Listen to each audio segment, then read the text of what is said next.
Assalamualaikum warahmatullahi wabarakatuh. Terima kasih telah kembali ke channel ini, mudah-mudahan rezeki kita selalu lancar dan berkah dunia hingga akhirat. Amin. Selamat menghayati dan selamat berpikir. Kenal diri kenal Allah. Men arafa nafsahu, fakat arafa rabahu. Men arafa rabahu, fasadal jasad. Artinya adalah, siapa kenal dirinya, kenallah ia akan Tuhannya. Siapa kenal Tuhan, binasa jasadnya. Perkataan tersebut tampaknya merupakan simpulan dari hadis qudsi berikut. Kuntu kanzan mahfiyan fa'aratu an urafa halaktu el halak likai uraf. Artinya, aku ialah khazanah, perbendaharaan, tersembunyi. Aku berkehendak untuk dikenali, maka kuciptakan makhluk sehingga denganku mereka mengenalku. Klausa denganku mereka mengenalku ini ada penjelasannya pada surat Al-Hijr, ayat ke-29. Maka apabila aku telah menyempurnakan kejadiannya, dan aku telah meniupkan ruhku ke dalamnya, maka tunduklah kamu kepadanya dengan bersujud. Dari ayat ini diketahui bahwa diri manusia itu terdiri atas ruh, jasad, dan belakangan timbul naf. Dari pertemuan ruh dan jasad ini Allah kehendaki timbul naf pada manusia. Jadi diri kita itu keesaan tiga hal. Ruh, nafsu, jiwa, rasa, ada diri. Jasad, ruh berkehendak dengan kehendak Allah, sedangkan jasad berkehendak dengan kehendak nafsu yang juga dikompori bisik setan. Dan aku tidak menyatakan diriku bebas dari kesalahan, karena sesungguhnya nafsu itu selalu mendorong kepada kejahatan, kecuali nafsu yang diberi rahmat oleh Tuhanku. Sesungguhnya Tuhanku Maha Pengampun, Maha Penyayang. Surat Yusuf, ayat ke-53. Maka diri kita yang wajib dikenal itu tentu diri yang merupakan rahmat besar dari Allah, yaitu ruh, sebab ruh kita ini zat Allah alias nur ilahi. Hanya manusia, baik muslim maupun non-muslim, yang ruhnya dari nur ilahi, makanya malaikat dan jin diperintahkan bersujud pada Nabi Adam karena manusia itu dinobatkan sebagai khalifah di muka bumi, makhluk ketuhanan, bukan makhluk kehambaan. Makanya aneh kalau ada ulama mengajarkan umat pakai jin-jin hadam untuk perlindungan diri atau untuk ini itu, toh sudah ada ketuhanan pada diri manusia. Sudah ada ayat yang menjelaskan, yang berbunyi, wa fi anfusikum afala tubsirun, surat As-Sariyat, kenapa mesti pakai jin? Yang bisa merusak akidah syariah kita. Firman Allah, dan di bumi terdapat tanda-tanda kebesaran Allah, bagi orang-orang yang yakin, dan juga pada dirimu sendiri. Maka apakah kamu tidak memperhatikan? Surat As-Sariyat, 20-21. Kita sudah tahu diri yang wajib dikenal pada kita itu diri ruh. Kita sudah tahu ruh kita ini zat Allah. Maka ketahuilah ruh kita alias zat Allah, nur ilahi itu laisa kamitslihi syai'un, tidak sama dengan segala sesuatu. Ini buktinya. Disebutkan dalam ayat Al-Quran, Allah pencipta langit dan bumi. Dia menjadikan bagi kamu pasangan-pasangan dari jenis kamu sendiri, dan dari jenis hewan ternak pasangan-pasangan juga. Dijadikannya kamu berkembang biak dengan jalan itu. Tidak ada sesuatu pun yang serupa dengan dia. Dan dia yang maha mendengar, maha melihat, surat Asy-Syura, ayat ke-11. Allah berfirman, bukankah pernah datang kepada manusia waktu dari masa, yang ketika itu belum merupakan sesuatu yang dapat disebut. Surat Al-Insan, ayat 1. Ketahuilah juga ruh kita sama dengan zat Allah sama dengan nur ilahi itu esa beserta Allah. Allah dan zatnya itu esa, pencipta zat dengan zat itu esa. Ilahi dan nur ilahi itu esa, pemilik nur dengan nur itu esa. Seperti matahari dan cahayanya, tidak ada jarak antara matahari dengan cahayanya. Seperti api dengan panasnya, tidak ada batas pemisah api dari panasnya. Mari lanjutkan bahasan kita ini. Ruh kita zat Allah. Zat Allah esa dengan Allah. Jadi, ruh kita ini esa beserta Allah bilah. Maka ruh kita itu berkehendak dengan kehendak Allah, iradat. Tapi jasad kita berkehendak dengan kehendak nafsu, jadi mesti bagaimana? Sabar, ikuti uraian selanjutnya. Kembali ke topik. Men arafa nafsahu, fakat arafa rabahu. Men arafa rabahu, fasadal jasad. Siapa kenal dirinya, kenallah ia akan Tuhannya. Siapa kenal Tuhan, binasa jasadnya. Maksud frasa binasa jasad atau fanafila ini bukan dengan cara memfana-fanakan diri, menafi-nafikan diri, meniada-tiadakan diri, mengosong-kosongkan diri, melenyap-lenyapkan diri. Itu sih malah mempermudah jalan masuk jin setan ke jasad sebagaimana banyak dipraktikkan oleh sebagian besar kalangan tasawuf lalai dengan konsep huluul ittihad, wahdatul wujud, maupun manunggaling kawulo gustinya. Allah sudah menetapkan diri naf kita ini ada. Mustahil kita mau meniada-tiadakan yang sudah Allah tetapkan adanya meskipun naf kita ini sekadar wujud fana. Semakin kamu meniada-tiadakan diri naf, makin adalah dia meraja, semakin kamu meniada-tiadakan diri. Semakin zindik, kufur wal kafirlah kamu. Jihad melawan hawa nafsu, jihadun nafas, dengan menemui ulama. Instan yang bisa melakukan pengosongan, pengisian, pembukaan, pengiriman atau transfer, sesuatu pada muridnya sehingga sang murid seketika bisa begini begitu untuk ini untuk itu. Jihad melawan hawa nafsu itu jihad melawan diri sendiri. Artinya jihad itu berlangsung sepanjang hayat. Kamu selesai berjihad kalau kamu sudah mati. Namanya juga perjuangan menundukkan diri sendiri. Maka pergulatannya berlangsung selama masih ada diri dan perjuangannya bersifat munfarid alias sendiri-sendiri alias dilakukan oleh diri masing-masing. Gunakanlah akalmu, mana mungkin kamu percaya begitu saja pada ulama. hidayah dari Allah memang terjadi seketika, tetapi pada diri kamu tetap berlaku proses alami perubahan. Yang namanya proses itu sunatullah juga dan Allah mengubah kamu tanpa perubahan, artinya orang sekitarmu masih mengenalmu seperti dirimu sebelumnya, tetapi ada tambahan kesan kebaikan padamu. Tidak drastis. Apa bedanya mendadak saleh dengan mendadak sakti atau mendadak gila? Ingat, yang instan-instan itu kalau bukan dari nafsu. Ulama atau mursyid yang sesungguhnya pasti meneladani sang nabi, yaitu bersifat membimbing dan menunjukkan cara agar kamu bisa menang menundukkan hawa nafsumu sendiri berdasarkan Quran dan Sunnah. Fana fila itu bukan begitu caranya. Mengesahkan diri pada Allah itu ada cara sahihnya. Bagaimana caranya? Lakukanlah syariat, tarekat, hakikat dan makrifat. Dan menjalankan perintah syariat. Apa itu syariat? Syariat itu hal yang dikehendaki Allah bagi manusia, berlaku pada anggota jasad. Untuk apa bersyariat? Agar manusia dengan suka maupun terpaksa sajasad dan nafsunya dengan ruh, jasad dan nafsu esa dengan ruh. Maka esalah zahir batin kita beserta Allah, bilah. Jadi penghambaan dan peribadatan itu sebenarnya pengesahan zahir batin pada Yang Maha Esa. Sempurnanya syariat itu yang bagaimana? Diri kita itu ada ruh dan jasad, beserta naf, zahir dan batin. Pada zahir, dalam syariat berlaku rukun fili, gerakan, dan rukun qoli, bacaan. Pada batin, dalam syariat berlaku rukun kolbi, hadir hati. Hadir hati, musyahadah, dalam ibadah itu bukan dengan menerjemahkan bacaan Arab dalam hati, bukan juga dengan membayang-bayangkan Allah berupa alif lem lem ha atau makna Tuhan, dalam lintasan pikiran berupa apapun. Ingat, men abdal asma fakat kafar, men abdal manafa huwa munafikun. Siapa menyembah asma, maka ia kafir, siapa menyembah makna, maka ia munafik. Allah Ta'ala berfirman, dan untuk menguji orang-orang yang munafik, kepada mereka dikatakan, marilah berperang di jalan Allah atau pertahankanlah dirimu. Mereka berkata, sekiranya kami mengetahui bagaimana cara berperang, tentulah kami mengikuti kamu, mereka pada hari itu lebih dekat kepada kekafiran daripada keimanan. Mereka mengatakan dengan mulutnya apa yang tidak sesuai dengan isi hatinya. Dan Allah lebih mengetahui apa yang mereka sembunyikan. Surat Ali Imran, ayat ke-167. Hadir hati, musyahadah, itu dengan menundukkan diri nafsu. Diri nafsu itu berupa pikiran dan perasaan kamu.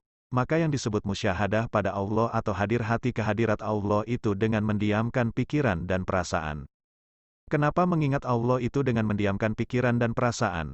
Kan sudah tahu, zat saja sudah bersifat laisa kamitslihi syai'un, tidak sama dengan segala sesuatu yang bisa dipikir dan dirasa. Apalagi Rabbul Izzati sang pencipta zat, pastikan terlebih tidak bisa dipikir-pikir, terlebih tidak bisa dirasa-rasa. Dalam kitab Nasaihul Ibad, Syekh Nawawi Al-Bantani mencantumkan sabda Nabi Muhammad. Yang artinya begini, salat itu tiang agama, sedangkan diam itu lebih utama, sedekah itu dapat memadamkan murka Allah, sedangkan diam itu lebih utama, puasa itu benteng neraka, sedangkan diam itu lebih utama, dan jihad itu adalah puncak agama, sedangkan diam itu lebih utama. Dalam hadis Nabi juga disebutkan, diam adalah ibadah tingkat tinggi, hadis riwayat Ad-Dailami dari Abu Hurairah. Itulah sebabnya dikatakan para arif bilah, men arafalaha kala lisanuhu. Siapa, sebenar-benar, mengenal Allah, keluh lisannya. Keluh lisan diam pikiran dan perasaannya. Maka sempurna syariat itu, misalnya dalam salat. Badan bergerak, berdiri takbir ruku sujud salam. Mulut mengucap, bacaan yang disunahkan. Hati, pikiran dan perasaan, diam, kekal, bilah, beserta Allah yang tidak bisa dipikir-pikir dan bisa dirasa dengan kolbu. Keadaan syariat yang sempurna itu fasadal jasad maksudnya, kalau dalam setiap ibadah syariat kita apapun bentuknya, salat, tadarus, zikir, kita pakai rukun kolbi diam itu, suatu hari Allah akan tunjukkan pada kita, Allah akan karuniakan pada kita. Pada saat ibadah itu kita akan merasakan fasadal jasad atau binasa jasad, yang dimaksud, bukan jasad kita jadi hilang atau tidak kelihatan, melainkan kita masih melihat jasad kita, tetapi kita tidak merasakan berjasad lagi. Ujung-ujungnya nanti, pada kesadaran kita, hanya Allah saja ada. La maujudun ilaullah, la ilaha illa Allah. Inilah puncak bilahi, beserta Allah. Inilah keadaan yang diisyaratkan dalam anjuran mu'tu qabla anta mu'tu. Artinya, matikan diri, nafmu sebelum mati. Dan apakah orang yang sudah mati lalu kami hidupkan dan kami beri dia cahaya yang membuatnya dapat berjalan di tengah-tengah orang banyak, sama dengan orang yang berada dalam kegelapan, sehingga dia tidak dapat keluar dari sana. Demikianlah dijadikan terasa indah bagi orang-orang kafir terhadap apa yang mereka kerjakan. Surat Al-An'am, ayat 122. Kalau sudah bilahi, di alam Allahualam lah kamu, kasyaf jugalah kamu, seisi alam dunia akhirat terpandang semua. Kenapa bingung? Namanya juga di Allahualam. Peringatan puncak bila itu Tuhan hamba sa ini maksudnya bukan kita jadi Allah dan bukan Allah jadi kita. Tuhan hamba sa, jauh tidak berjarak, dekat tiada antara dan tiada bersentuh. Tuhan beserta sekalian makhluk. Itu satu-satunya pandai-pandai mengambil paham. Jangan tersalah paham. Dalam Islam, tidak pernah ada Tuhan menyurup ke makhluk. Dalam Islam, tidak pernah bisa makhluk jadi setara dengan Tuhan atau menjadi Tuhan. Camkan itu. Dalam Islam, ada konsep lenyap aku, ada Tuhanku. Lenyap Tuhanku, ada aku. Mengenal Allah tidak bisa dengan diri jasad maupun diri nafsu kita yang bersifat hadis, barang kasar atau baharu. Mau tidak mau kita hanya bisa mengenal dan sampai pada Allah melalui diri kita yang kadim, yaitu diri ruh, Ruhul Kudus, kita sendiri. Caranya dengan bersyariat yang disanding makrifat, bersyariat yang disanding dengan rukun kolbi diam. Dengan demikian, esalah jasad dan naf pada ruh. Kenallah jasad dan naf kita pada ruhnya sendiri. Kalau jasad naf mengenal ruhnya sendiri, sucilah zahir batin kita karena ruh itu kemahasucian Allah. Jangan lupa bahwa ruh itu zat Allah alias nur ilahi yang bersifat maha suci. Kalau totalitas diri kita sudah suci, esalah dengan yang maha suci. Jadi, jihad akbar setiap muslim yang sesungguhnya ialah berproses menjadi wujud ruhani yang bercahaya-cahaya meskipun masih tampak berupa jasad berkulit berdaging bertulang berdarah, supaya bisa total meneladani Rasulullah bermiraj ke Sidratul Muntaha dengan ruh naf jasad sekaligus. Amin. Katakanlah, Muhammad, sesungguhnya aku ini hanya seorang manusia seperti kamu, yang telah menerima wahyu, bahwa sesungguhnya Tuhan kamu adalah Tuhan yang Maha Esa. Maka barang siapa mengharap pertemuan dengan Tuhannya, maka hendaklah dia mengerjakan kebajikan dan janganlah dia menyekutukan dengan sesuatu pun dalam beribadah kepada Tuhannya. As-syariatu bila hakikatu, atilah, al-hakikatu bila syariah, batilah. Syariat tanpa hakikat, sia-sia, hakikat tanpa syariat, batal yang nyata. Biar sedikit amal, yang penting mengenal, setelah mengenal, semakin beramal. Inilah rangkuman garis besar tauhid, syariat tarikat hakikat makrifat, yang disampaikan Nabi Muhammad Rasulullah. Tak lama setelah tiba hijrah di Madinah. Inilah disebut pusaka Madinah. Inilah Tarikatul Muhammadan, tarikat yang penghulu utamanya Nabi Muhammad Rasulullah sendiri, bukan kelas umat. Tarikatul Muhammadan inilah Islam. Islam tanpa embel-embel firqa apapun. Bukan Sunni Aswaja, bukan Syiah, bukan Wahabi Salafi, bukan Sufisme Tasawuf, bukan Ahmadiyah, bukan Islamlib, bukan lain-lainnya. Islam saja. Mengenal diri ruh yang akan berlaku dalam kajian ini bagi Anda, insya Allah adalah ayat berikut. Sesungguhnya telah datang dari Tuhanmu bukti-bukti yang terang, maka barang siapa melihat kebenaran itu, maka manfaatnya, bagi dirinya sendiri, dan barang siapa buta tidak melihat kebenaran itu, maka kemudaratannya kembali kepadanya. Dan aku, Muhammad, sekali-kali bukanlah pemelihara-mu. Surat Al-An'am, ayat 104. Maksudnya, jika Allah berkenan mengaruniakan paham pada Anda, kemanfaatannya bagi Anda sendiri. Sebaliknya, jika Anda mendengarkan video ini dengan tersalah paham, Artinya kaji ini bisa jadi kemudaratan bagi Anda. Jadi, berhati-hatilah mengambil paham dari video-video channel Kiai Siang ini, bila ada yang perlu ditanyakan. Jangan diam lalu Anda berkoar-koar fitnah pada channel kami. Kami berani menyampaikan ini untuk publik sebab pengetahuan ini adalah hak bagi setiap umat Muhammad, dan kewajiban menyampaikan bagi yang sudah memahami, berprasangka baik, itu yang utama di sini. Mudah-mudahan Allah memahamkan, insya Allah, amin. Mengenal diri dan beramal. Ini yang diterima Allah. Mengenal diri tidak beramal, inilah orang siksa. Sebab Nabi Muhammad Rasulullah, berilmu dan beramal lagi kedudukannya paling tinggi. Bahkan tidak ada Tuhan yang dijumpai di kemudian hari, hanya Nabi Muhammad sebagai syafa'atul uzma. Ana Abu al-Arwah wa Adama Abu al-Bashar, aku Muhammad adalah bagaikan bapak sekalian ruh, sedangkan Nabi Adam adalah bagaikan bapak sekalian tubuh. Yang namanya Muhammad itu sudah cukup.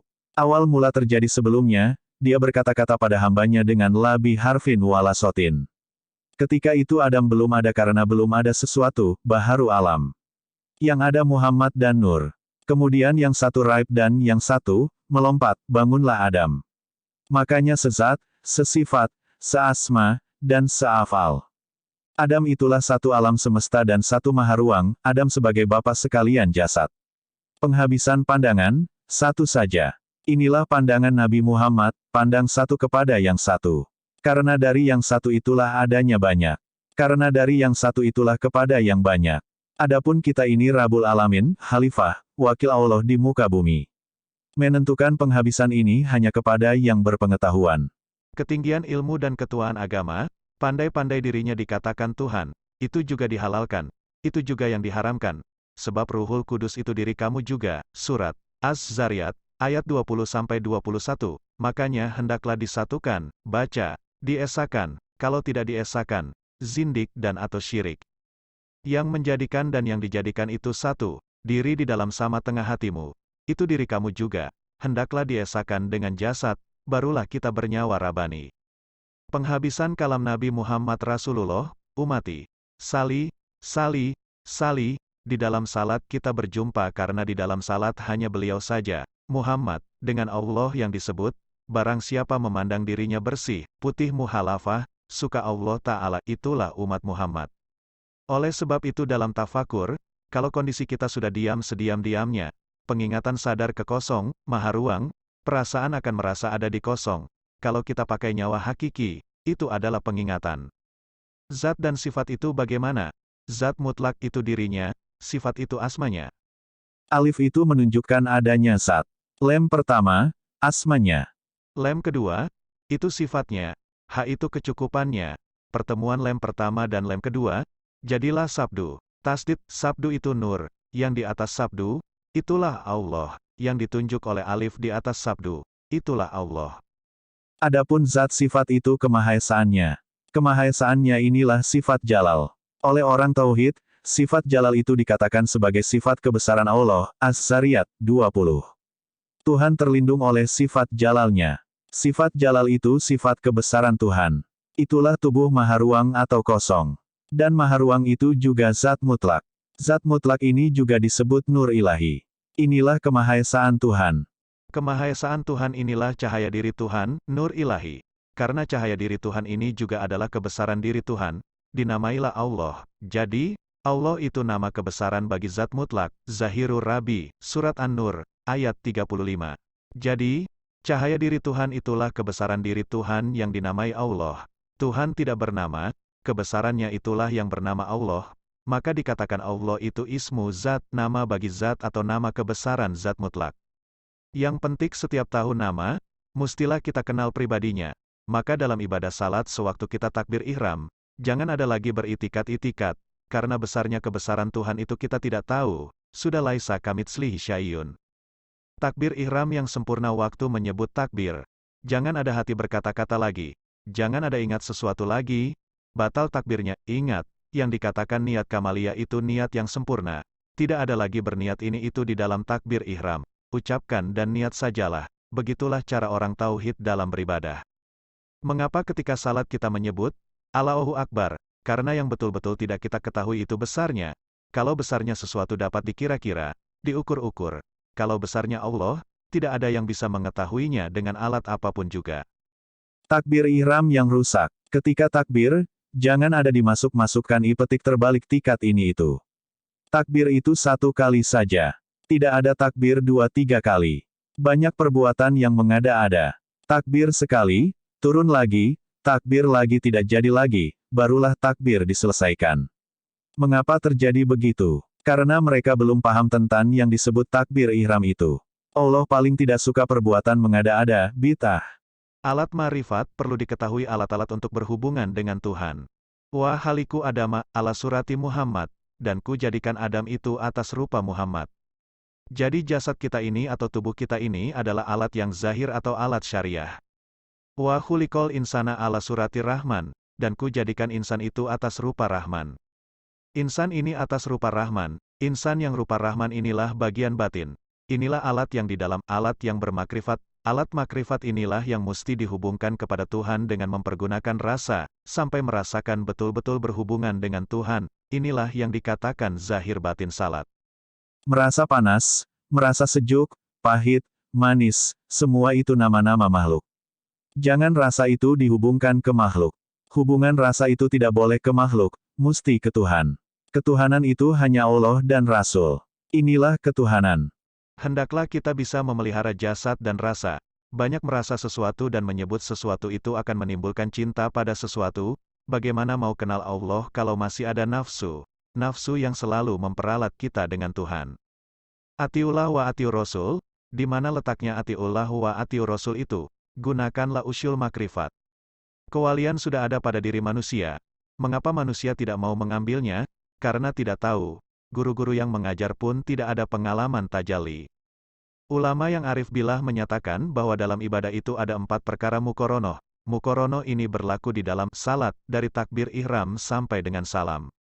Keempat mukoronoh yang dimaksud adalah mukoronoh syahadat, mukoronoh takbir ihram, mukoronoh sakaratul maut. Mukaranah wahdatul zat. Mukaranah syahadat. Yang disebut mukaranah syahadat itu perkataan, la afalun ilallah. Artinya tiada perbuatan, hanya perbuatan Allah juga yang ada. Raib fana, binasa perbuatan makhluk. Tidak ada lagi perbuatan makhluk dari takbir sampai ihram. Apabila masih merasa ada perbuatan makhluk, batal mukaranahnya. Itulah sebabnya di dalam takbir ihram, semua yang halal, haram hukumnya. Karena di dalam takbir ihram itu tidak ada lagi untuk merasakan ada perbuatan makhluk, baik berupa yang halal, maupun yang haram. Kalau yang ada sudah perbuatan Allah, perlu apa lagi mengingat-ingat sesuatu? Itulah sebab nih, sebelum takbir ihram semua yang halal dihukumkan haram. Inilah yang dimaksud mukoronoh syahadat. La af'alun ilallah, tidak ada satu zarah pun perbuatan makhluk, hanya perbuatan Allah yang ada. 2. Mukaranah takbir ihram, yakni sempurnanya takbir ihram dalam simpulan kata, la asmaun ilallah. Tiada yang maujud segala nama, hanya Allah. Raiblah ruhani, segala rasa ruhani termasuk perasaan senang, indah, dan keinginan melihat mengalami ini itu, tidak ada lagi. Raib ruhani. 3. Mukoronoh sakaratul maut yaitu fana sifat. La maujudun ila sifatun ilallah. Tiada yang maujud segala sifat, hanya Allah. Raiblah ruh, yakni jenis yang mutlak, itulah Ruh Kudus. Kelihatanlah siapa yang raib ke Tuhan dan kekal dengan Tuhan. Kalau bukan jenis yang mutlak, jadi, jasmani, ruhani, nurani, dan rabani, semua raib bersama jenis yang mutlak, sempurnalah, akmallah dengan Tuhan, selain dari jenis yang mutlak, nafilah, tidak ada bersama-sama, tidak besertaan. 4. Mukoronoh wahdatul zat lihatlah asalnya diri, melihat asalnya diri, la zatul ilaullah fil hakikaati ilaullah. Asal diri, terdahulu, dan hendaklah dimatikan dirinya terlebih dahulu. Sabda Nabi SAW, mutu kabla anta mutu, matikan dirimu sebelum mati. Seperti engkau berdiri di sajadah sebelum takbir ihram, matikanlah diri dulu. La af'alun ilallah, la asma'un ilallah, la maujudun ila sifatun ilallah. La zatul ilallah fil hakikaati ilallah. Kemudian masukkanlah hakikat tauhid, la maujudun ilallah, tidak ada wujud, hanya wujud Allah. Pandanglah, wujud siapa yang salat itu, kalau masih merasa wujud kamu, artinya belum mati. Kalau kamu sudah tahu wujud Allah saja ada, mau apalagi tahu wujud-wujud baharu, inilah salat yang bersih dari syirik. Wujud Allah sama dengan zat Allah sama dengan rahasia Allah sama dengan diri Allah. Jadi salat itu diri Allah menyembah Allah. Karena yang ada hanya wujud Allah. Tidak ada baharu. Jadi, yang dikehendaki makrifat dalam tauhid itu. Salat itu kehendak Allah dan yang salat itu rahasia Allah. Pandangan orang makrifat, sudah diri Allah memuji Tuhannya. Jadi praktik di dalam ibadah, matikan dulu diri kamu sebelum salat. Karena apa? Karena di dalam salat ini raib semua, miraj semua, yang mesti diucapkan dalam berdiri di atas sajadah sebelum takbir, yaitu keempat perkataan muqaranah, kemudian baru masukkan hakikat tauhid. Setelah itu pandanglah. Mematikan diri dalam salat itu, bukan meniada-tiadakan diri, bukan mengosong-kosongkan diri, bukan membuang-buang diri, bukan juga merasa-rasakan diri tiada. Mematikan diri itu maksudnya, kembalikanlah hak-hak Tuhan itu sebelum kamu mati. La af'alun ilallah, kurang dari sama dengan tiada tubuh. La asmaun ilallah, kurang dari sama dengan tiada nyawa. La maujudun ila sifatun ilallah, kurang dari sama dengan tiada berkelakuan. La zatul ilallah fil hakikati ilallah, kurang dari sama dengan tiada diri. Inilah mematikan diri sebelum mati. Inilah salat orang muntahi, salat tingkat penghabisan. Di dalam tasawuf amali ada penggolongan tingkat-tingkat amal seseorang, yaitu tingkat pertama sampai keempat. Secara tauhid, kita kupas seperti ini. Muftadi, orang yang beramal dengan itikat lillahi ta'ala karena atau kepada Allah. Orang ini masih berkutat dalam masalah kelengkapan syarat dan rukun untuk menghadap Allah. Masih bersifat dari dirinya kepada Allah. Mubtadi, orang yang beramal dengan itikat minallahi ta'ala, dari Allah, orang ini memandang dari Allah lah sehingga dirinya bisa beramal ibadah, masih bersifat dari Allah kepada dirinya. Mutawasit, orang yang beramal dengan itikat billahi ta'ala, dengan Allah. Orang ini memandang dengan Allah lah sehingga dirinya bisa beramal ibadah. Masih besertaan dirinya dengan Allah. Muntahi, orang yang beramal dengan itikat lillahi ta'ala, minallahi ta'ala, dan billahi ta'ala sekaligus. Dipandangnya semua sehingga tidak dipandangnya dirinya ada. Yang ada sudah perbuatan, kelakuan, asma, dan zat Allah semata. Tiada merasa ada diri lagi, sudah semuanya Allah semata. Untuk sempurna mengetahui Allah, ketahuilah asal diri. Bukankah yang dijadikan Allah itu zat, sifat, asma, dan af'al ini yang perlu diketahui. Kata Ibnu Abbas radhiyallahu anhu, kepada Nabi Muhammad, dia bertanya. Ya junjunganku, apa yang mula-mula dijadikan Allah Ta'ala? Sabda Nabi Muhammad, Inalaha halawa kablal asya'i nurun nabiyika.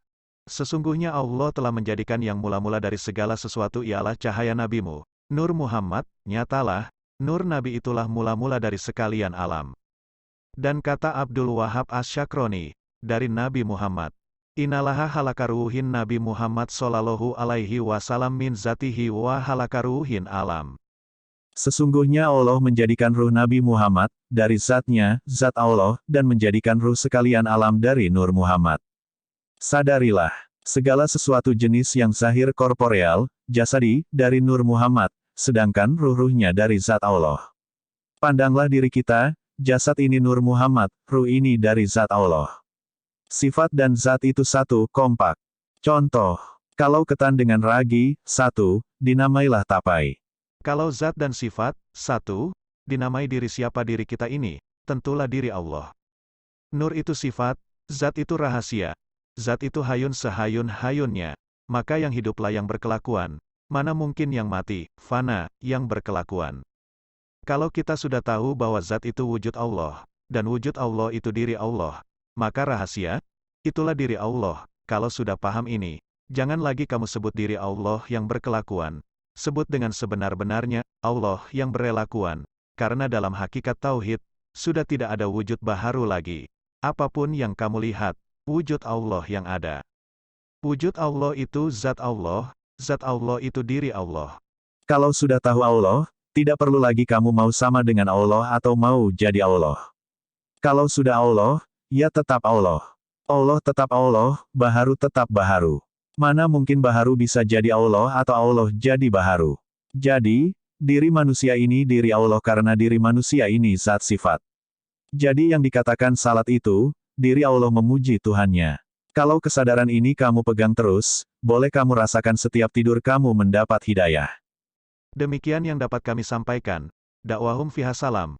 Wa akhirul dakwahum, anilhamdulillahirobbil alamin. Wassalamualaikum warahmatullahi wabarakatuh. Salam hormat dari kami, Kiai Siang.